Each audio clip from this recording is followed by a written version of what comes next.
Voice note from Tony on asylum. Morning, Mike.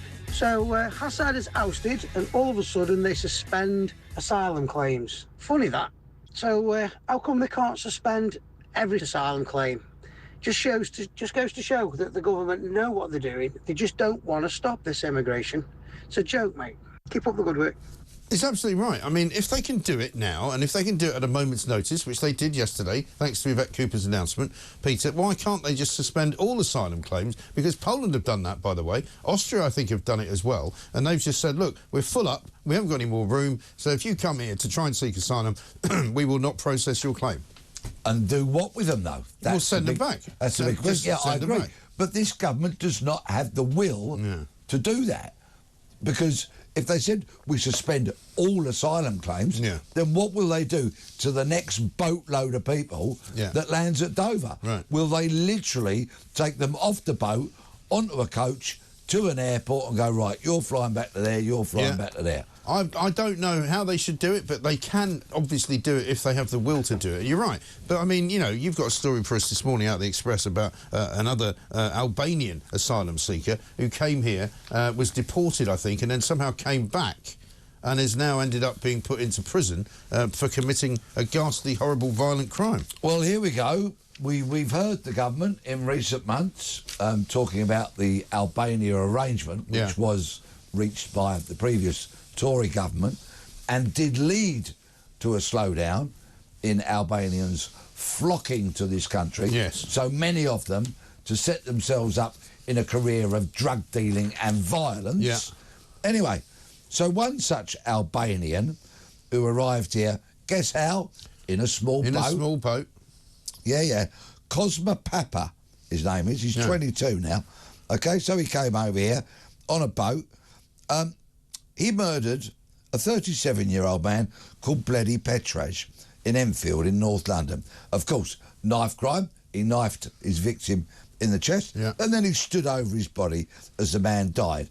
And this was because it was a dispute over refusing to shake hands in a cafe, which I strongly suspect was probably linked to some other kind of, shall we say, respect thing, perhaps, over, shall we say, business that might not have been entirely legal. No, quite. I'm going to suggest that. Yes. Sue me if I'm remotely wrong. Yeah.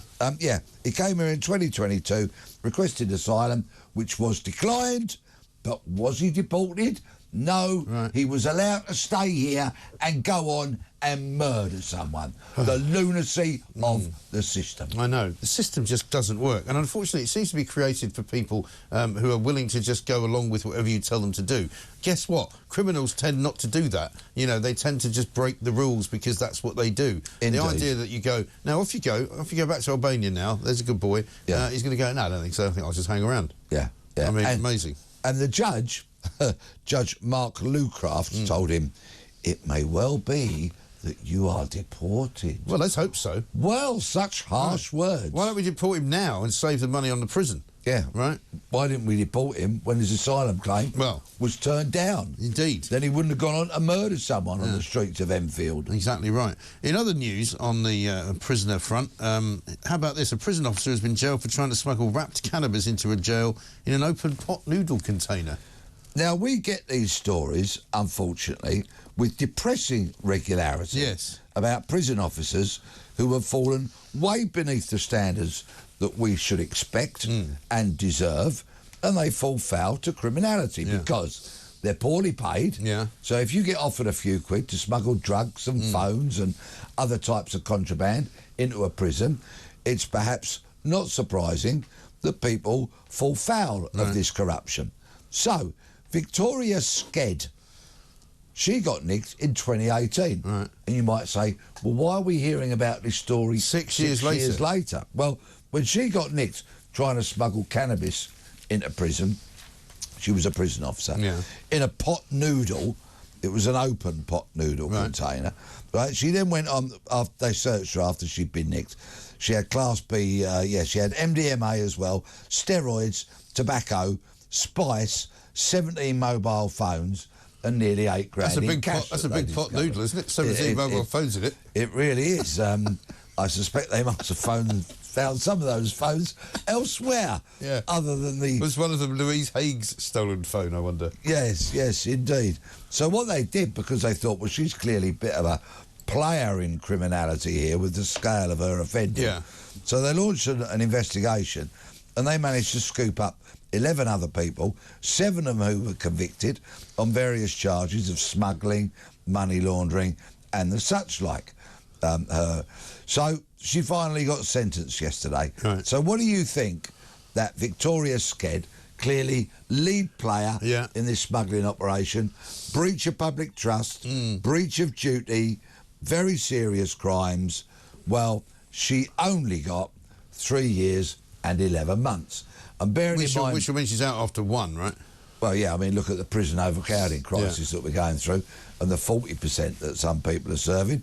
She'll be out before very long, unfortunately, especially, of course, if she's served any of that time on remand. So, there you go. Yeah. If you pay low wages, you're going to get, unfortunately, often people whose heads will be turned by a few quid. Yes. The prison service is in crisis like the rest of the criminal justice system. Yeah, absolutely right. Well, if she's really lucky, she'll be able to continue to work from home to complete her community service, because according to Ministry of Justice figures given to the Daily Telegraph, something like 540,000 hours of online courses were completed by convicts working from home.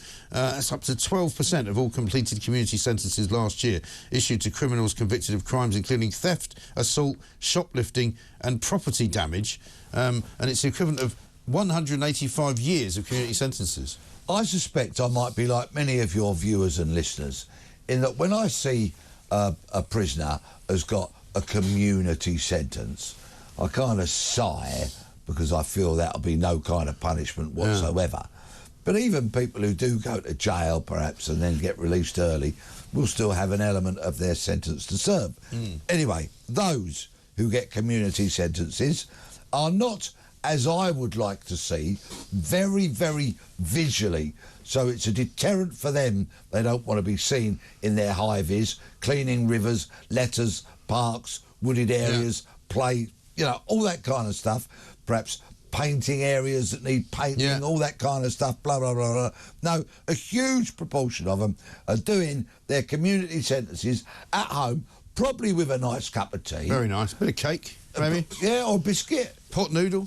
Yeah, yeah, exactly. Why not? Exactly. Yeah, it's great, isn't it? And they're doing their community It's not really like sentences. a sentence at all. It's just like being at home. It is. It's not. It's no kind of community sentence. Yeah. Of course, we've had the Home Office spouting platitudes, trying to claim that it is, and it's all for the greater good.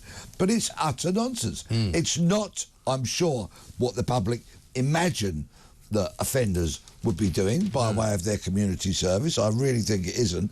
But this is how they justify it, all right? This is how the system justifies it, because they say offenders will perform this kind of community service online when it rains. When it rains? When it rains, because you can't have the little loves with their high-vis clearing rivers, cleaning up litter or painting things when it rains. That's bless them. ludicrous, isn't it? Absolutely ludicrous. How fluffy has this world got? I know. No wonder we're going to hell in a handcart. It's incredible.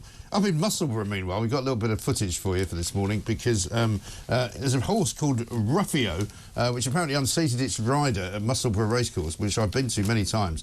And there's a town locally called Prestonpans, and this is a horse, having unseated its rider, somehow got out of the racecourse and just started running down the street. Luckily, nobody was injured. The horse wasn't injured. It was returned to the racecourse later. But one of those things, you look out the window and you see a racehorse going past. Aren't racehorses beautiful creatures? They really are. They really are.